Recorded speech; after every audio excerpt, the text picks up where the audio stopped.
Hello everyone, welcome back to my channel UPSC chemistry mystery by Ruchika. आज का ये video हमारा हाइड्रोजन एटम का लास्ट वीडियो रहने वाला है। इस वीडियो में हम डिस्कस करने वाले हैं एंगुलर बिहेवियर ऑफ इलेक्ट्रॉन को। और जो एंगुलर वेव फंक्शन हमने डिराइव करी हुई थी पिछले वीडियो में इक्वेशंस को, रेडियल पार्ट हम कवर कर चुके हैं और जो एंगुलर पार्ट है वो हम इस वीडियो में कवर करने वाले हैं। तो जो दो इक्वेशन हमने निकाली थी, second A and second B, ठीक है, तो उन दोनों का कॉम्बिनेशन का यूज़ करके हम एंगुलर वेव फंक्शंस निकालने वाले हैं। तो सबसे पहला जो हमारा सेकेंड बी वाला था उसको यूज़ करते हुए हम लोग आगे बढ़ते हैं। सबसे पहले उसका सोल्यूशन निकालते हैं। जो हमारा सेकेंड बी था,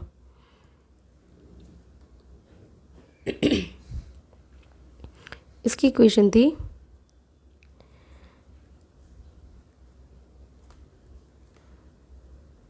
m² Sai is equals to 0। ये हमारा इस इक्वेशन थी सेकेंड बी की, जिसमें हमारा ये फाई हमारा एंगुलर डिनोट करता है और ये हमारा जो m है ये मैग्नेटिक क्वांटम नंबर डिनोट करता था। ठीक है, अब इसका जो सोल्यूशन आता है एक कॉम्प्लेक्स सोल्यूशन आता है इसमें। ठीक है, डायरेक्टली मैं सोल्यूशंस लिख रही हूँ, सोल्यूशन वो कैसे आया है वो बहुत ही ज़्यादा डीपली आपको स्फेरिकल हार्मोनिक्स पढ़ना पड़ेगा। तो इससे अच्छा आप सीधे सीधे इसको याद कर लो कि इस इक्वेशन का सोल्यूशन क्या होता है।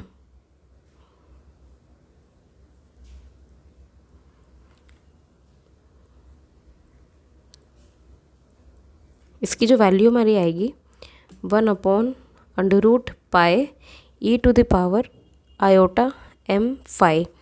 ये हमारा इसकी सोल्यूशन है, ये कॉम्प्लेक्स सोल्यूशन है।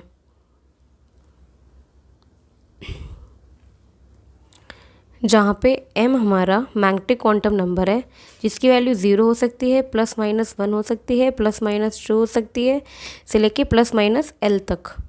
ठीक है स्टूडेंट्स, अब हमें ये तो कॉम्प्लेक्स सोल्यूशन आ गया। अब हमें रियल सोल्यूशंस के लिए क्या करना होगा? रियल सोल्यूशन के लिए हमको इसको जो दो हाइब्रिड फंक्शंस लेने होंगे। ठीक है, तो जैसे कि ये हमारा कॉम्प्लेक्स सोल्यूशन आ गया। अब रियल सोल्यूशन के लिए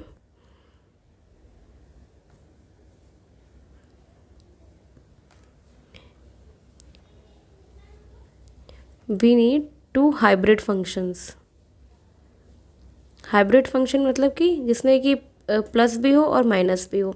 तो पहला हाइब्रिड फंक्शन हम लेते हैं साई प्लस को।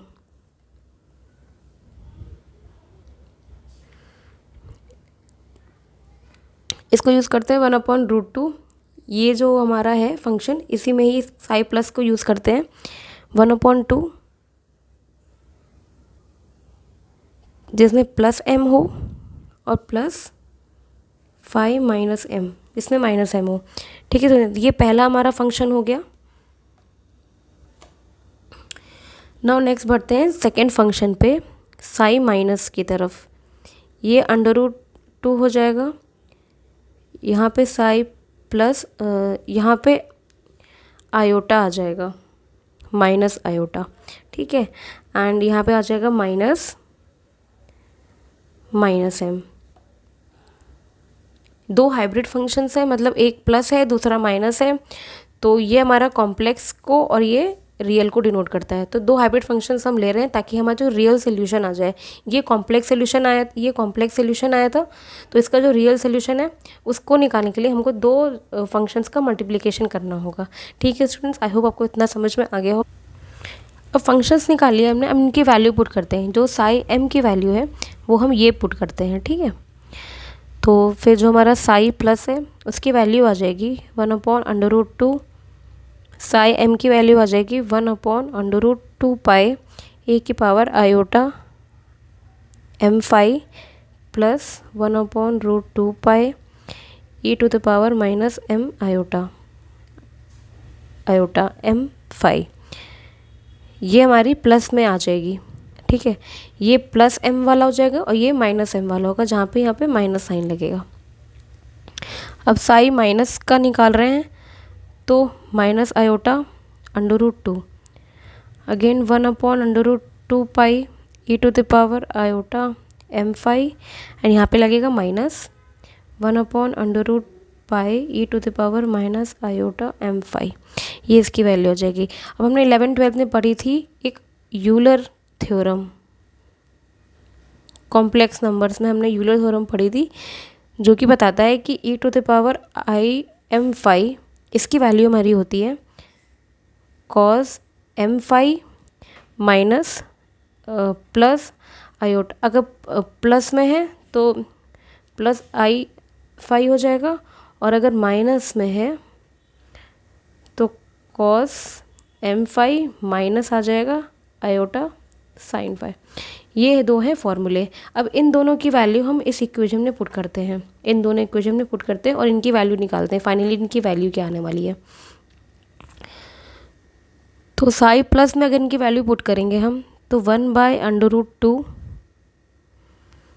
1/√2 पाई,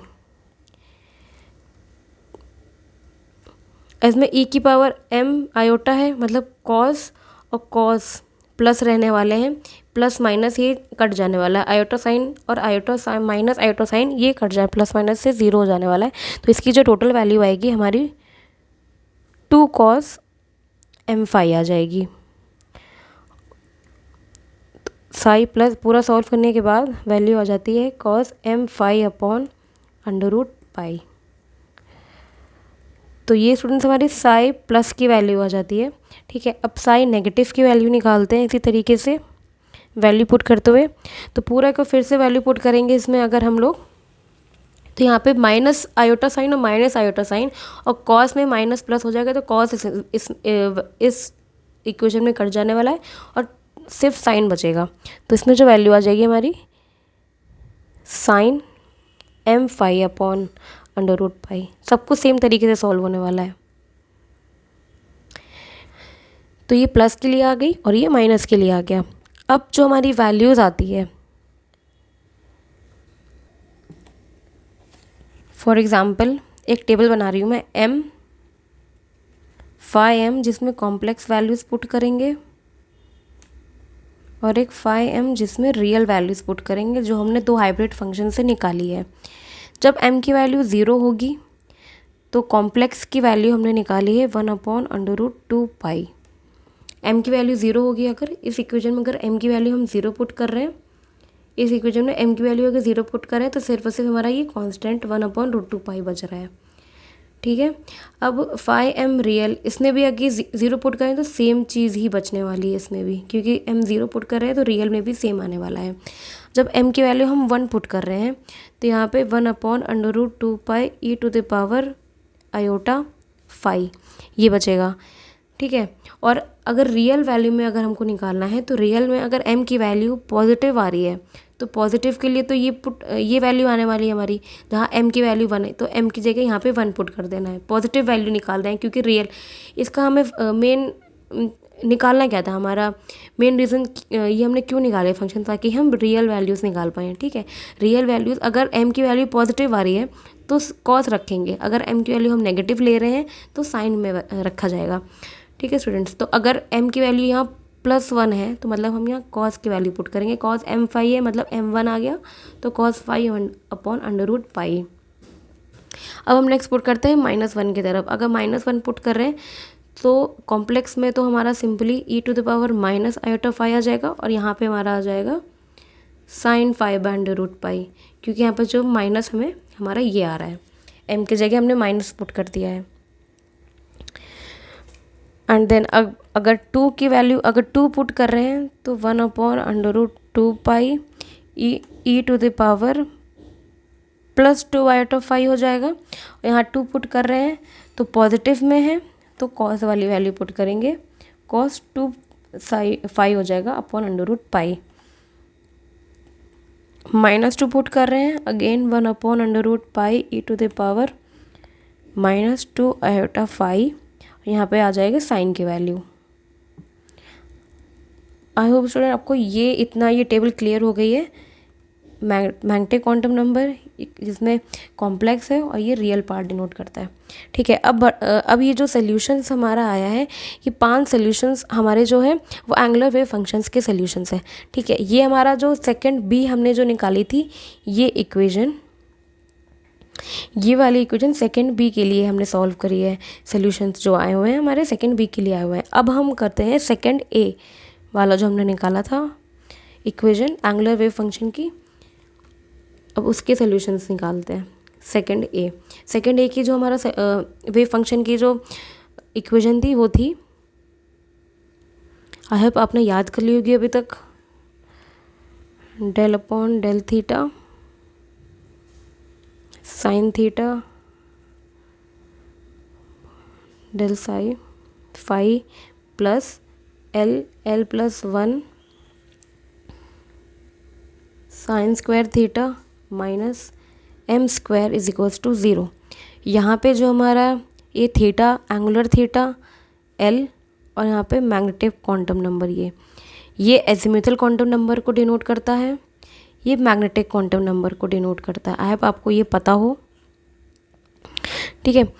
और ये जो हमारा इक्वेशन है, ये जो मैंने लैंगुएरे पॉलिनोमियल जो पिछले वीडियो में कराया हुआ था, ये भी वैसे ही इसके सोल्यूशन वैसे ही आने वाले हैं, ठीक है स्टूडेंट्स।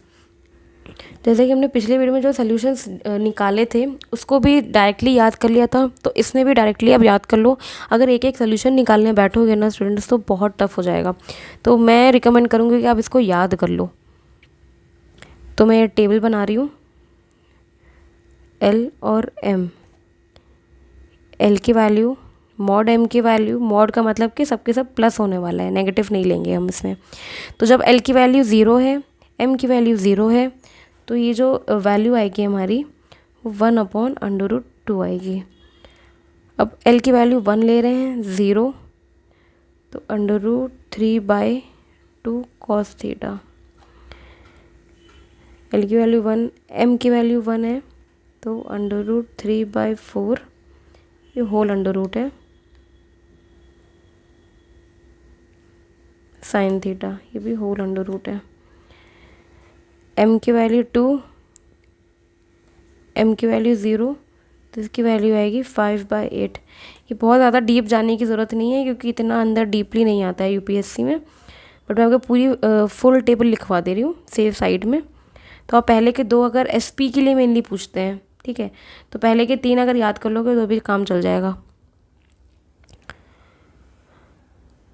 0 हो गया। अब आता है 1, then √15/4 sine theta into cos theta, 2 इसका 2 आएगा √15/16 साइन स्क्वायर थीटा।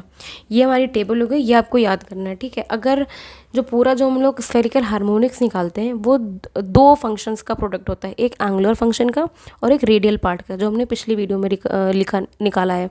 तो एंगुलर फंक्शन में भी हमारा 2 डिवीजन में डिवाइड होता है, एक हमारा जो सेकेंड ए इक्वेशन है और दूसरी जो सेकंड बी इक्वेशन है। सेकंड बी इक्वेशन हम ऊपर निकाल चुके हैं, अब ये सेकंड ए इक्वेशन निकाल रहे हैं, ठीक है।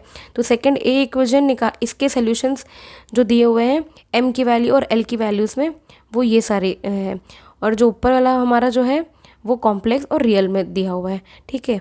तो सेकंड ए है, ये सिर्फ और सिर्फ हमारा एल में डिपेंड करेगा और एम में डिपेंड करने वाला है। और जो रेडियल पार्ट था हमारा, आई होप आपको याद है कि वो एन और एन में प्रिंसिपल क्वांटम नंबर और एल में डिपेंड कर रहा था, ठीक है स्टूडेंट्स। अब हम बढ़ते हैं अपने एक्चुअल जो पूरी ओवरऑल स्फेरिकल हार्मोनिक्स है वो, ये हमारे सॉल्यूशंस आ गए सारे। अब हम बढ़ते हैं जो स्फेरिकल हार्मोनिक्स की इक्वेशन होती है एक्चुअल, जिसमें दोनों का इंक्लूजन है, एंगुलर पार्ट का भी और रेडियल पार्ट का भी। इसको हम लोग डिनोट करते हैं capital Y L and M.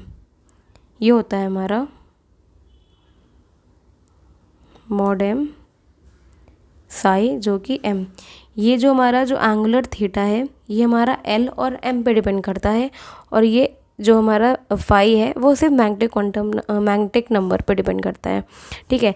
जैसे कि हम जानते हैं जो स्फेरिकल हार्मोनिक्स है वो डिसाइड करता है कि ऑर्बिटल का शेप कैसे होने वाला है, ठीक है स्टूडेंट्स। मतलब शेप कैसे होने वाला है ये डिसाइड करता है हमारा स्फेरिकल अब हम अपना बढ़ते हैं एस ऑर्बिटल के लिए। सबसे पहले जो स्फेरिकल हार्मोनिक्स है सबसे पहले एस ऑर्बिटल के लिए निकालते हैं।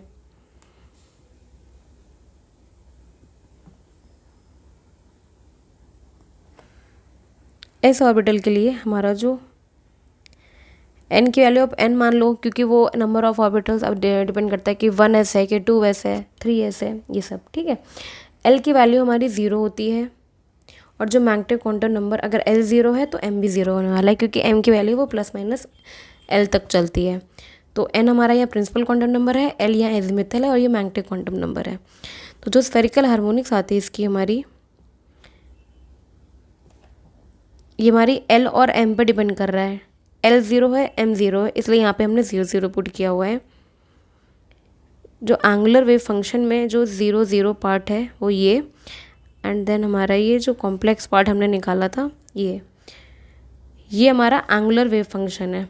ठीक है, ये जो हमारा ये जो सेकंड ए से आया था, सेकंड बी से आया था इक्वेशन, जो हमने ऊपर के सॉल्यूशंस निकाले थे वो, और जो हमने सेकंड ए का जो है, ये सेकंड ए का सॉल्यूशंस है और ये सेकंड बी का सॉल्यूशन है।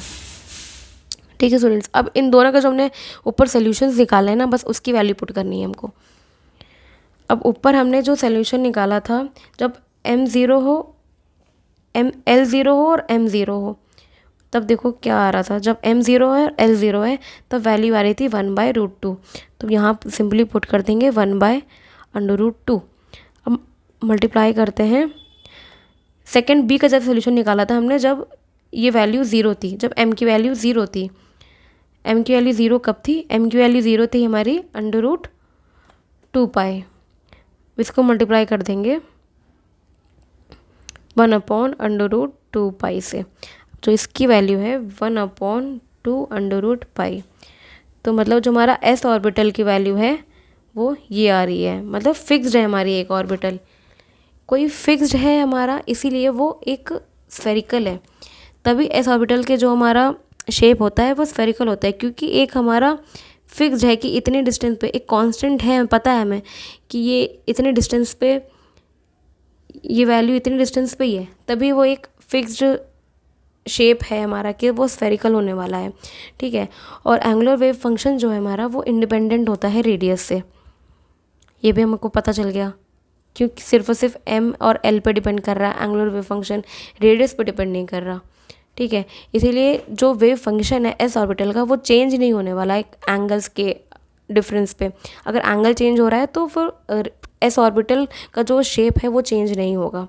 इसीलिए जो s ऑर्बिटल है वो नॉन डायरेक्शनल होता है, कोई डायरेक्शन नहीं होती है s ऑर्बिटल की, और वो सिमेट्री हो जाती है। इसीलिए स्फेरिकल है तो मतलब सिमेट्री है, सिमेट्रिक शेप है, और नॉन डायरेक्शनल है क्योंकि किसी एंगल पे डिपेंड नहीं कर रहा, क्योंकि एंगुलर जो वेव फंक्शन है ये हमारा M और L पे डिपेंड करता है, खाली एंगल पे डिपेंड नहीं कर रहा है। ठीक है, आई होप स्टूडेंट्स आपको s ऑर्बिटल का क्लियर हो गया हो। तो ये जो s ऑर्बिटल का जो हमारा शेप बनेगा वो फाइनली ऐसा बनेगा। ये x डायरेक्शन में है, ये z डायरेक्शन में है, एंड ये y डायरेक्शन में। अब ये s ऑर्बिटल हमारी ऐसे बनेगी, स्फेरिकल बनने वाली है। ठीक है, अब एक साइंटिस्ट थे मुलिकन नाम के एक साइंटिस्ट थे, मुलिकन नाम के एक साइंटिस्ट थे। इन्होंने ऑब्जर्व किया था s ऑर्बिटल को। ठीक है, इन्होंने ऑब्जर्व किया था उस एक मतलब इलेक्ट्रॉन को ऑब्जर्व किया था s ऑर्बिटल में, कि अगर जो 1s है, इन्होंने 1s को ऐसे ऑब्जर्व किया था कि इलेक्ट्रॉन की डेंसिटी सिर्फ ऐसे ही है, और 2s के लिए इन्होंने ये ऑब्जर्व किया था, ये बाहर है और अंदर का पार्ट ये है। यहाँ पे डेंसिटी जो है इलेक्ट्रॉन की ये मैक्सिमम है, यहाँ मैक्सिमम है, अंदर डेंसिटी मिनिमम है इलेक्ट्रॉन की। और ये जो पार्ट है हमारा बीच में जहाँ कुछ भी प्रेजेंट नहीं है, ये हमारा एक नोड को प्रेजेंट करता है।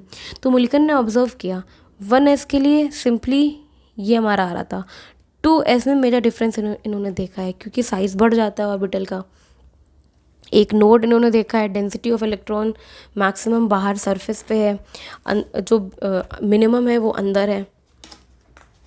ठीक है, तो अब हम ये जो है पूरा मतलब s ऑर्बिटल का एक ग्रॉस पिक्चर दी थी इन्होंने, मुलिकन ने। तो अब हम बढ़ते हैं अपने p टाइप की तरफ। s ऑर्बिटल की हार्मोनिक्स आपको समझ में आ गई, अब बढ़ते हैं हम अगला p ऑर्बिटल के हार्मोनिक्स की तरफ।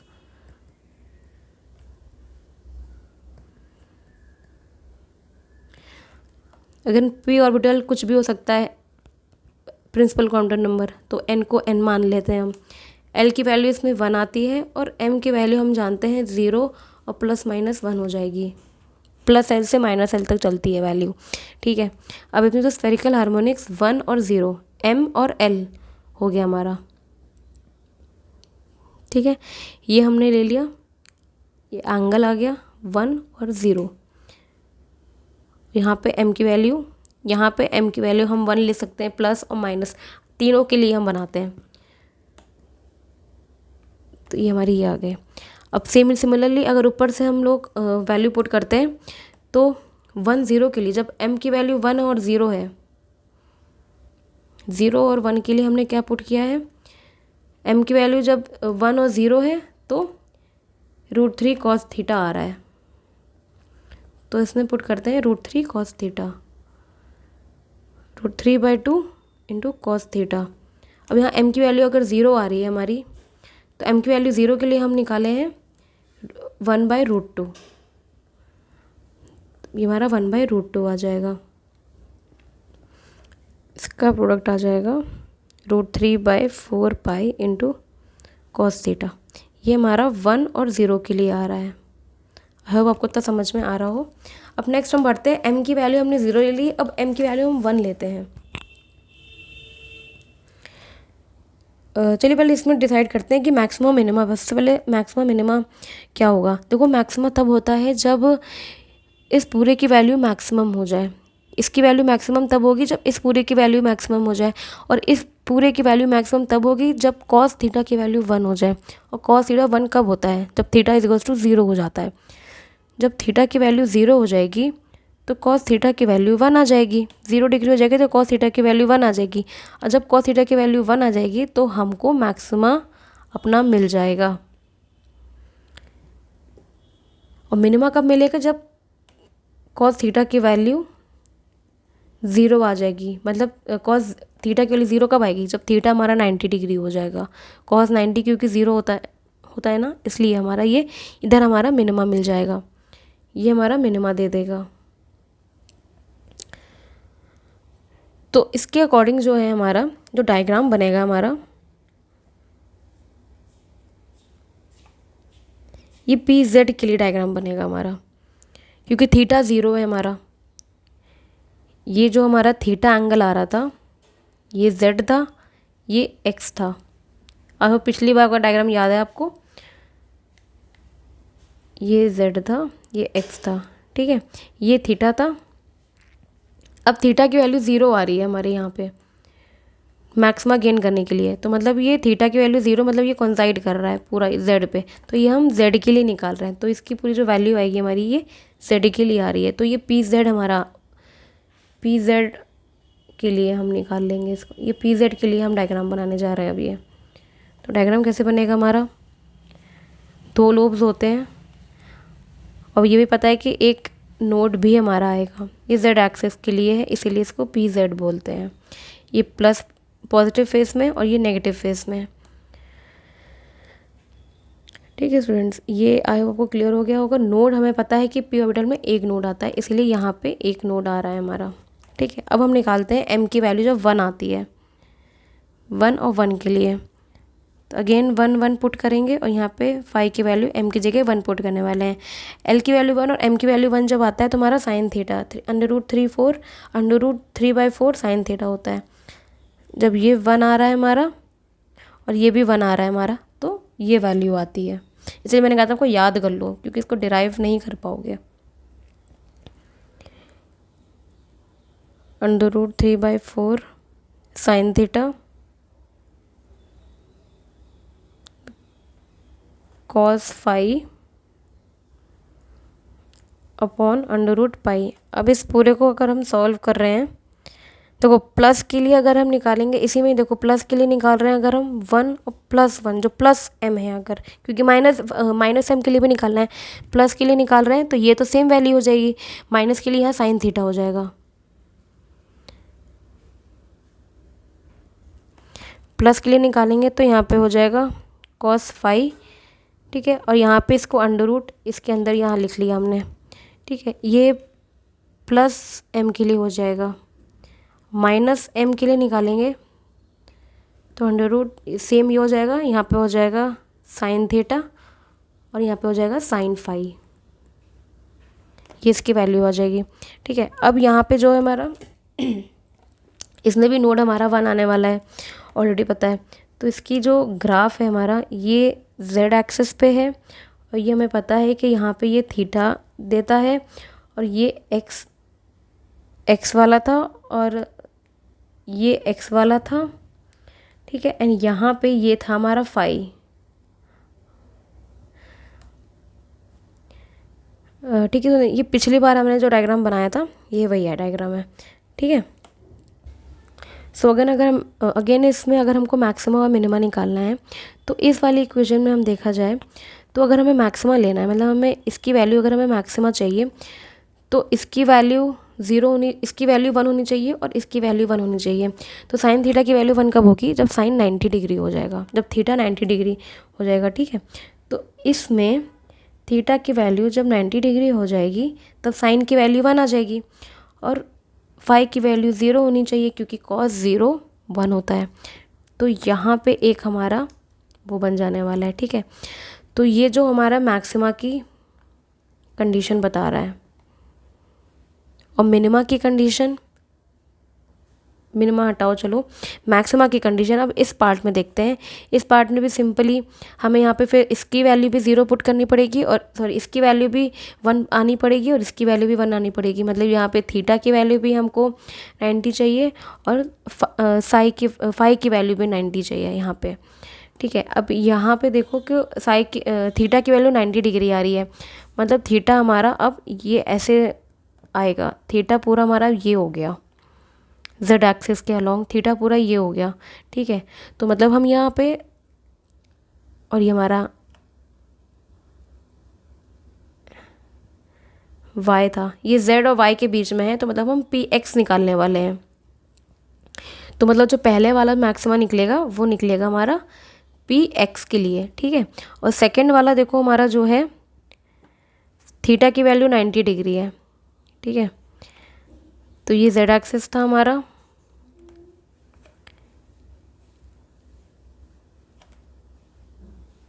ये x एक्सिस था हमारा और ये था y एक्सिस।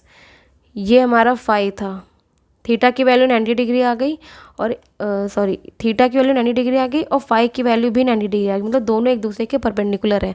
तो यहाँ पे अब हम निकालेंगे y के लिए निकालेंगे। अब ये z और x में खेल रहा है, तो यहाँ पे जो ये अगला वाला आएगा हमारा, ये हमारा आ जाएगा पी वाई के लिए। पहला तो पी एक्स के लिए निकाल लिया हमने, अब दूसरा निकाला है पी वाई के लिए।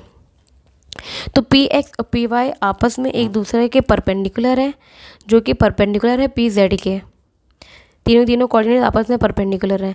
ठीक है, तो इसलिए हमारा जो पी ऑर्बिटल है वो एक set of 3 mutually perpendicular orbitals को डिनोट करता है।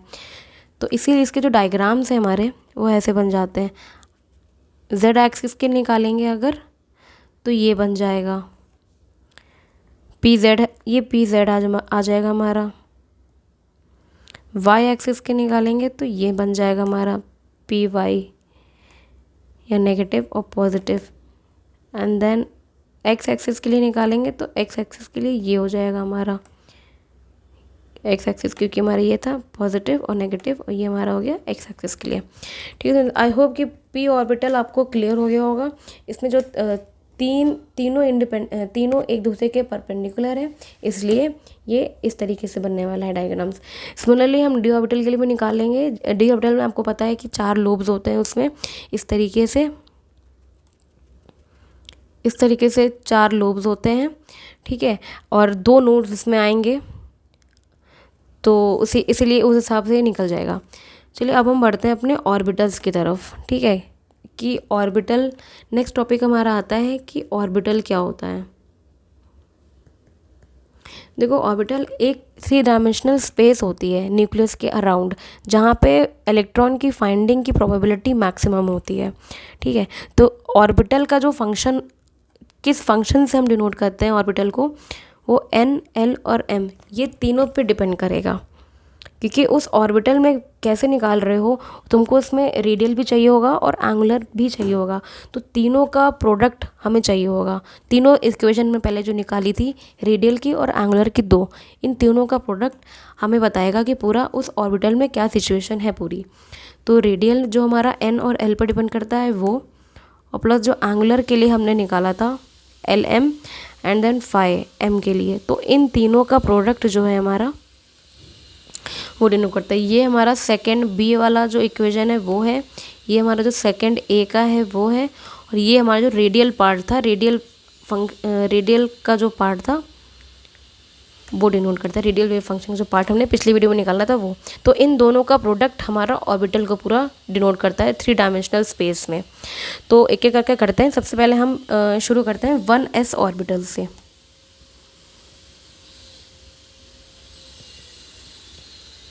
1s ऑर्बिटल में हमारा जो वेव फंक्शन की वैल्यू आ जाएगी, लिखो 1s करके। रेडियल पार्ट में पता है 1s में जो n और l से डिपेंड करता है, n हमारा हो गया 1 और l हमारा हो गया 0। ठीक है, यहाँ पे फाई की वैल्यू, ये जो थीटा, ये जो एंगुलर की वैल्यू है वो 0 और हो जाएगी 0, क्योंकि ये हो जाएगा हमारा l और m, l 0 हो जाएगा, अगर l 0 है तो मतलब m भी 0 है। ठीक, तो इधर 0 आने वाला है और m हमारा 0, एम बी हमारा 0। जो पिछले में जो हमने इक्वेशन निकाली है वो सब वैल्यू पुट करेंगे। जो पिछले वीडियो में जब हमने 1 0 की वैल्यू निकाली थी, याद है आपको, 2z अपॉन ए naught upon 3/2 exponent minus z r upon ए नॉट। याद है आपको, ये निकाला था रेडियल पार्ट पिछले वीडियो में 1 0 के लिए, 1s के लिए हमने ये रेडियल पार्ट निकाला था। ठीक, और अभी जो हमने निकाला है 0 0, जब l 0 और m 0 है, इसके लिए हमने क्या निकाला था 1/√2। ये अभी हमने जो ऊपर सॉल्व किया है, और इस वाले पार्ट में हमारा जो 1/√2 पाई आ रहा था। ठीक, अब इसको पूरा जब हम पूरा सॉल्व कर लेंगे तो आप इसको ऐसे लिख सकते हो कि z³ upon pi a naught का क्यूब की पावर 1/2। सिंपली आप ऐसे लिख सकते हो, या तो ऊपर जैसे छोड़ सकते हो इसको ए नॉट। तो 1s के लिए हमारा ये वैल्यू आ गई। बोहर के अकॉर्डिंग जो ए नॉट है हमारा, ये मोस्ट प्रोबेबल वैल्यू है कि यहीं पे मैक्सिमम मिलने वाला है, बट यहाँ पे हमारा रेडियस आर भी है, तो कोई श्योरिटी नहीं है कि जो पहला ऑर्बिट है वहीं पे मिल जाने वाला है, कि कोई आगे कुछ और रेडियस होगा वहाँ पे मोस्ट प्रोबेबल वैल्यू मिलने वाली है, हमें मैक्सिमम मिलने वाला है। तो ठीक है, तो इसके लिए मतलब कोई हमें एक सर्टेनिटी नहीं पता है, तो एक एवरेज वैल्यू निकालने वाले हैं, तो उसको बोलते हैं हम लोग एक्सपेक्टेशन वैल्यू। तो सबसे पहले हम निकालते हैं एक्सपेक्टेशन वैल्यू ऑफ आर, इसी में ही एक्सपेक्टेशन वैल्यू ऑफ आर निकालते हैं।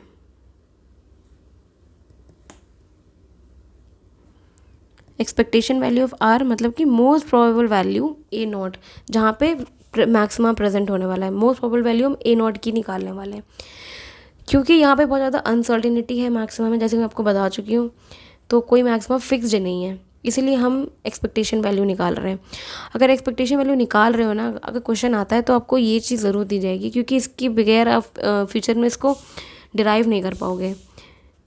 0 से infinite e⁻ -ax is equals to n factorial upon an+1, जहाँ पे a की वैल्यू हमेशा 0 होने वाली है, 0 से बड़ी होने वाली है। ठीक है, ये आपको दिया जाएगा कंडीशन, तभी आप वैल्यू पुट करोगे। एक्सपेक्टेशन वैल्यू कैसे निकलती है मैंने बताई है, तो उसके लिए आपको ये दी जाएगी इक्वेशन, एंड देन आप इसकी वैल्यू पुट करके पूरा सॉल्व करोगे। तो एक्सपेक्टेशन वैल्यू कैसे निकालते हैं, 1s की निकालनी है, आर ऑपरेटर है एंड 1s का कॉन्जुगेट ये। अब हमें इनफाइनाइट तक दिया हुआ है, इसमें इनफाइनाइट ऑलरेडी दिया हुआ है, तो आप इनफाइनाइट तक निकाल रहे हो, क्योंकि पता नहीं है, एक एवरेज निकाल रहे हो कि कहाँ पे जाके मोस्ट प्रोबेबल हमें मिलने वाला है मैक्सिमा, तो इसीलिए इनफाइनाइट वैल्यू पुट करो। आर ऑपरेटर पुट कर दिया, साई 1s एंड डी टॉ। अब इसकी वैल्यू आ जाएगी हमारी 0 से infinite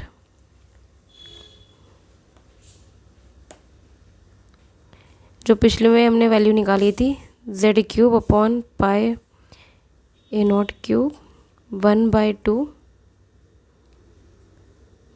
minus z r upon A naught, and then r का ऑपरेटर, फिर इसका कॉन्जुगेट निकाल रहा है तो 1/2 exponent minus z r upon ए नॉट, और डी टॉ की वैल्यू हमने क्या निकाली थी, इसको हम लिखते हैं 4πr² इंटू डी आर। ये मैंने बताया आपको पिछले वीडियो में ये कहाँ से वैल्यू आई है। ठीक है, अब हम चलते हैं इसको आगे सॉल्व करने में। तो इधर हम इसको कॉमन ले लेते हैं, 4π को बाहर ले लिया, Z cube upon pi a naught cube, अब आ रहा है 0 से infinite are cube exponent 2z, क्योंकि इधर देखो स्क्वायर हो जाएगा, तो स्क्वायर मतलब कि ये अंदर 2 से मल्टीप्लाई हो जाएगा, जेड आर अपॉन ए नॉट 2 टाइम्स हो जाएगा ना, तो ये हो जाएगा इंटू डी आर। अब ये देखो, अब ये वैल्यू देखो और ये वैल्यू देखो, ये आपको सिमिलर दिख रही है, इसीलिए ये दी जाती है ताकि आप इसको फर्दर सॉल्व कर पाओ। तो इसकी वैल्यू दी है, x की वैल्यू n है तो यहाँ पे n फैक्टोरियल है, और a की वैल्यू मतलब ये जो है n+1, तो इसमें जो हम पुट करने वाले हैं वो हमारा आ जाएगा 4π z cube upon pi a naught cube into, इधर आ जाएगी हमारी n की वैल्यू 3, तो 3 factorial upon 2z upon A naught, a की वैल्यू हमारी ये पूरी आ जाएगी, जहाँ पे n+1 कर रहे हैं मतलब 3+1। अब इसको सॉल्व कर रहे हैं तो पूरा वैल्यू हमारी आ जाएगी 4z क्यूब अपॉन ए क्यूब इंटू 6, 3 फैक्टोरियल की वैल्यू 6 होती है, फैक्टोरियल आई हो पता होगा कि 3 फैक्टोरियल जो होता है 3 × 2 × 1 होता है, तो इसकी वैल्यू 6 आ जाती है, 6 ए नॉट 4 अपॉन 16 जेड की पावर 4। अब इसको सॉल्व करके हमारी जो वैल्यू आ रही है, most probable value 3 A not से लेके अपॉन 2z, ये हमारी एक्सपेक्टेशन वैल्यू आ रही है आर की। तो बोहर के according a naught by z है, और हमने जो एवरेज वैल्यू निकाली है, एक्सपेक्टेड वैल्यू निकाली है, वो 3 ए नॉट बाय जेड है। तो इसका जो हमारा मैक्सिमा का जो ग्राफ है वो इस तरीके से बनने वाला है।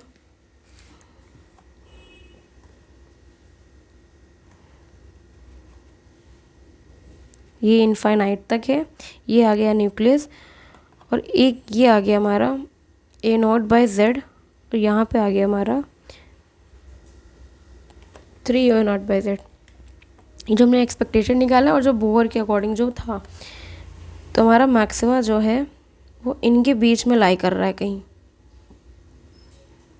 मैक्सिमम आ रहा है इन दोनों के बीच में लाई कर रहा है। तो बोहर के अकॉर्डिंग सिर्फ और सिर्फ ए नॉट बाय जेड पे होगा, और जो हम लोग श्रोडिंगर वेव इक्वेशन से जो निकाल के लाए हैं इलेक्ट्रॉन, इन दोनों के बीच में लाई करने वाला है। सो आई होप आपको एक्सपेक्टेशन वैल्यू ऑफ आर निकालना आ गया। आर स्क्वायर के लिए सिंपली फिर से आप वही पुट को, या तो मैं आर स्क्वायर आपको पूरा सॉल्व करके बता दे रही हूँ। चलो, अगर आर स्क्वायर निकाल रहे हो ना अगर, तो इसमें आप निकालोगे 0 से infinite 1s r operator square into 0 1s का कॉन्जुगेट, ये निकालोगे। ठीक है, और यहाँ पे लिखोगे डी टॉ, फिर से डी टॉ की वैल्यू 4πr² डी आर लिखोगे। ठीक, अब इसको मैं पूरा सॉल्व करके डायरेक्टली बता दे रही हूँ क्या मतलब होने वाला है, तो आप इसको रीचेक कर लेना अपने अकॉर्डिंग जो आपका आंसर आएगा। तो 0 से इनफाइनाइट आ रहा है z cube upon pi a naught का क्यूब, इसकी पावर 1/2 एक्सपोनेंट की power minus z r by a naught r square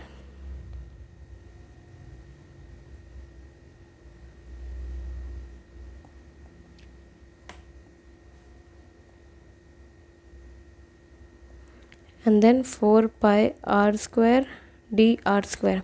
ये तो इसको पूरे को सॉल्व करके आप आ पा रहे हो कंक्लूजन पे कि ये जो इक्वेशन है इसमें कांस्टेंट की वैल्यू आपने बाहर निकाल ली है, एंड देन फिर से अगेन ये बचता है 0 से इनफाइनाइट आर की power 4 minus 2z R upon A naught into D are.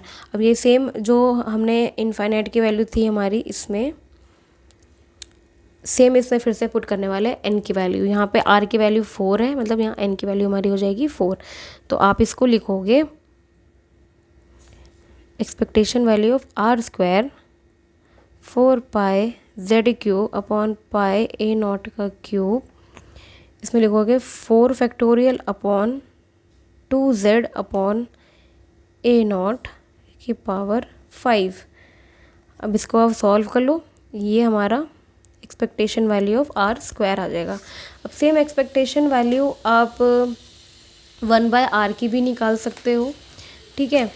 And then या तो फिर आप पहले ही निकाल लो कि देखो अगर आर स्क्वायर आ गया ना हमारा, ऐसे ही 1/r की भी आ जाएगी, ठीक। 1/r के लिए आप इधर जैसे देखो आर स्क्वायर है तो आर की पावर 4 आ गया, ठीक है। 1/r की जगह यहाँ पे आप 1/r पुट करोगे, यहाँ पे आर स्क्वायर बच जाएगा, कट जाएगा, तो मतलब आप उसके अकॉर्डिंग अपनी वैल्यू निकाल सकते हो। 1/r आप निकालोगे, ये आप पे मैं छोड़ रही हूँ, ठीक।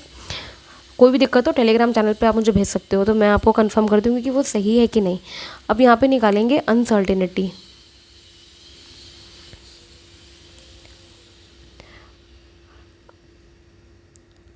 अनसर्टेनिटी इन पोजीशन कैसे निकालते हैं हम लोग? डेल्टा आर से।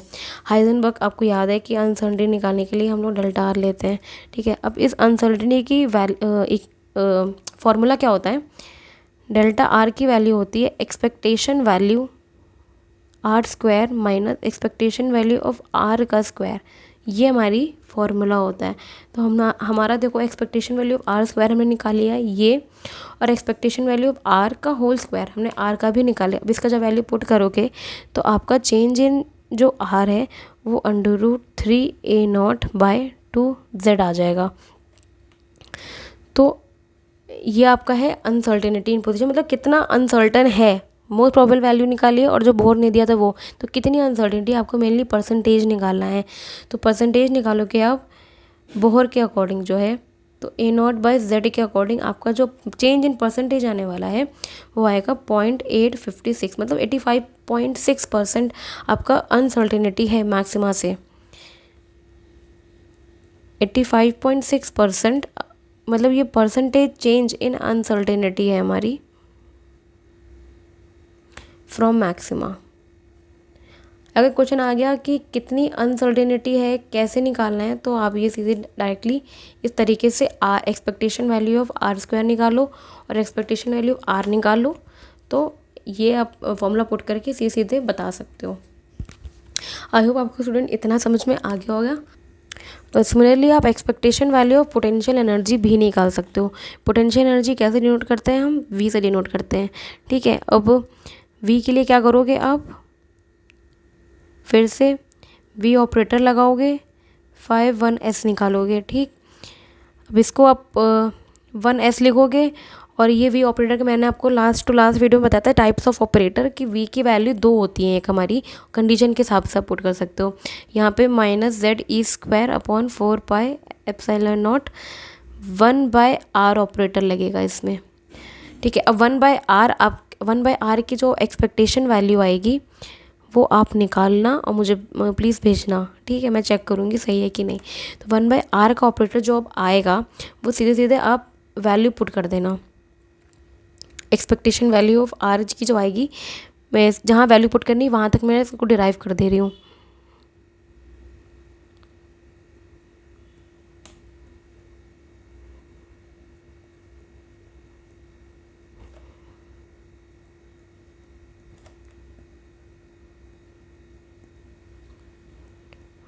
Four pi epsilon not. अब यहाँ पे आप पुट करोगे एक्सपेक्टेशन वैल्यू ऑफ 1/r, जो आप निकालोगे 1/r की वैल्यू, ठीक। यहाँ पे आप सीधे पुट कर दोगे। मैं आंसर बता दे रही हूँ क्या आता है 1/r की वैल्यू का, ताकि आपको थोड़ी सी आसानी हो थोड़ा सा अकाउंटेबिलिटी चेक करने में।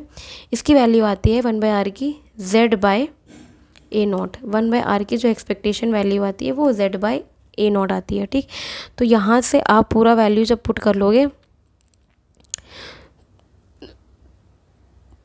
तो आपका आ जाएगा z² upon 4 pi epsilon not into 1/a0। अब ए नॉट की वैल्यू मैंने आपको बताई थी पिछले वीडियो में कि जो ए नॉट की वैल्यू है तो वो ये होती है,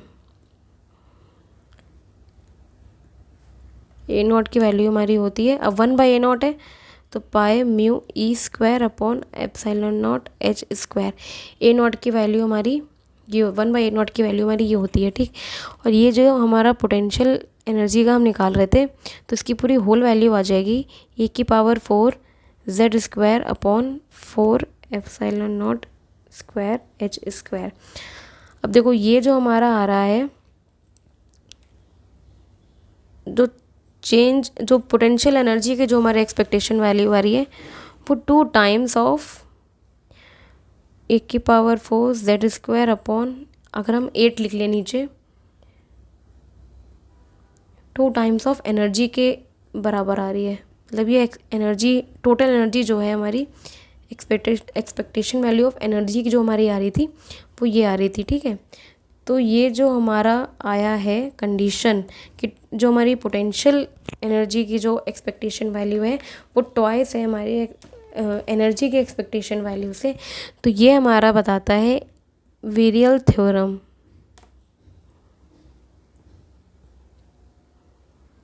ठीक है, वीरियल थ्योरम को डिनोट करता है। अगर क्वेश्चन आता है या तो फिर आप इसको लिख सकते हो अपने कंक्लूजन में भी, अगर प्रूफ करने को आता है या कैसे भी कभी भी आता है तो वीरियल थ्योरम का नाम लोगे तो वैल्यू एडिशन आपको मिल जाने वाला है, ठीक है। तो हाइड्रोजन आटम जो है वो इस वीरियल थ्योरम को सेटिस्फाई करता है, ऐसे हमने देख लिया।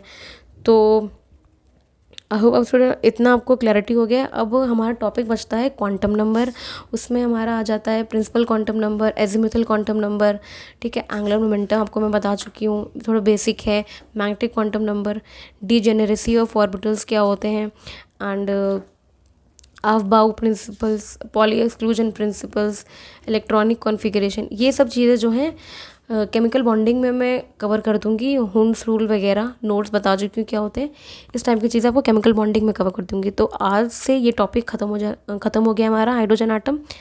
तो हाइड्रोजन आटम थोड़ा सा ज़्यादा मतलब इतना इम्पॉर्टेंट नहीं है, बट आप अगर पढ़ लोगे एक बार तो एक सेफ साइड में रह जाओगे, क्योंकि जब क्वेश्चंस आते हैं तो इजी ही आते हैं, इतना टफ नहीं आते हैं। इसीलिए मैं आपको रिकमेंड कर रही हूँ कि जो इक्वेशन निकाली है वो आप रट लो एकदम ढंग से, ताकि आपको इतना एफर्ट्स नहीं लगाने पड़े इस चैप्टर में, इतना रेशियो, क्योंकि इसमें इतना है नहीं। तो ठीक है स्टूडेंट्स, अब नेक्स्ट मिलते हैं हम केमिकल बॉन्डिंग के चैप्टर में। मैं आज एक वीडियो आज एक छोटा सा इंट्रोडक्शन अपलोड कर दूंगी केमिकल बॉन्डिंग का, एज टू माई शेड्यूल कि आज से केमिकल बॉन्डिंग स्टार्ट होने वाली थी, ठीक है। तो आई होप स्टूडेंट आपको अच्छा लगा और समझ में भी आ रहा है। टिल देन ठीक है, फिर मिलते हैं हम नेक्स्ट वीडियोज़ में।